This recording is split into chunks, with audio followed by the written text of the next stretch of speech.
सावधान! साहो!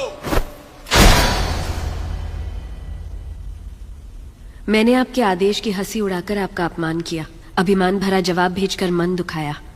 मेरे अहंकार को आप क्षमा कर सकती हैं राजमाता? शिवगामी की बहू पर इतना अहंकार आकर्षक लगता है।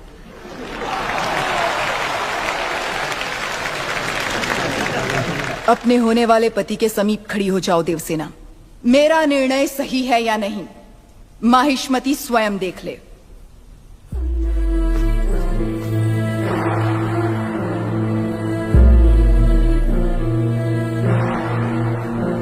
देवसेना, क्या कर रही हो? आपने जो कहा वही तो कर रही हूँ। मैंने जिसे तुम्हारा पति चुना है वो भल्लाल देव है। ये क्या कह रही है राजमाता? मैंने जिसे मन से चाहा और आपने जिसे मेरे लिए चुना वो बाहुबली है। ये सब क्या हो रहा है?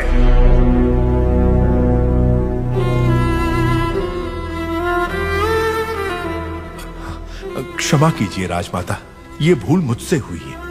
जब आपने उस संदेशे में बेटा कहा तो मैंने गलती से बाहुबली समझ लिया। इस उलझन का कारण मैं हूं, इसमें राजकुमारी का कोई दोष नहीं। कटप्पा, भूल कैसे हुई ये बात कोई महत्व नहीं रखती। अब देखना यह है कि आगे क्या होने वाला है। राजमाता,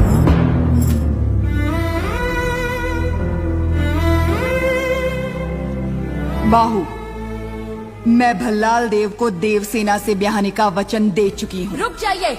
मेरी सहमति के बिना मेरा विवाह तय करने वाली आप होती कौन है?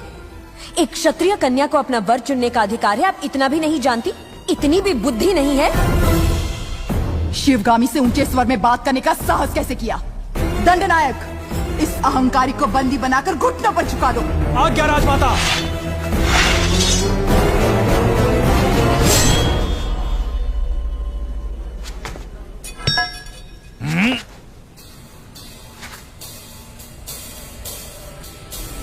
देवसेना को किसी ने हाथ भी लगाया तो समझो बाहुबली की तलवार को हाथ लगा दिया।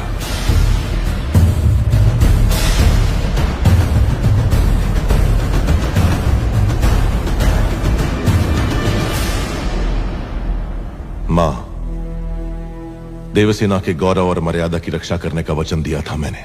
युवराज, आप राजमाता के विरुद्ध जा रहे हैं। आपने ही तो कहा था उस महादेव शिव के निर्णय में भूल हो सकती है, शिवगामी देवी के निर्णय में नहीं। दिए हुए वचन के लिए, सत्य और न्याय के लिए, धर्म स्थापना के लिए किसी के भी विरुद्ध जाना पड़े, वो चाहे परमात्मा ही क्यों ना हो, तो भयभीत ना हो। यही धर्म है, यही क्षत्रिय धर्म है।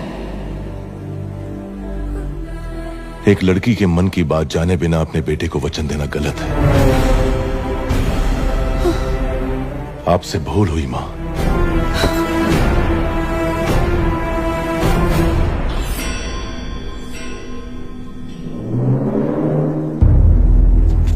शिवगामी से भूल हुई? तुम जन्म लेते ही अपनी माँ को निगल गए, फिर भी तुम्हें सीने से लगा के पाला, ये भूल है? अपनी कोख से पैदा हुए संतान के समान तुम्हें बड़ा किया, ये भूल है? तुम्हें युवराज घोषित करना भूल है, या फिर तुम्हारा राज्याभिषेक करना? क्या है भूल? देख लिया शिवगामी, तुम्हारे त्याग को इसने भूल का नाम दे दिया। तो तुम अपना वचन नहीं तोड़ोगे, यानी तुम्हारी माँ अपना वचन तोड़ दे, ये उचित है? अपनी माँ के वचन का कोई मूल्य नहीं, कोई मर्यादा नहीं? रहने दीजिए। विनाश काले विपरीत बुद्धि, सब दिखाई दे रहा है। अमरेंद्र बाहुबली, तुम्हारे सामने दो रास्ते हैं। तुम्हें स्वर्णिम इतिहास पर टिका हुआ माहिष्मती साम्राज्य का राज सिंहासन चाहिए, या ये कपटी देवसेना चाहिए? सिंहासन के लिए मैं अपना वचन तोड़ दूं, यह आपकी परवरिश का अपमान होगा मां। मैं अपना वचन नहीं तोड़ूंगा। ठीक है, आने वाली विजयदशमी को उसी मुहूर्त पर भल्लाल देव का राज्य अभिषेक किया जाएगा और सेना अध्यक्ष के पद पर नियुक्त बाहुबली के निरीक्षण में वो महोत्सव संपन्न होगा। राजमाता, एक बार सोच लीजिए। ये मेरा वचन है, मेरा वचन ही है शासन।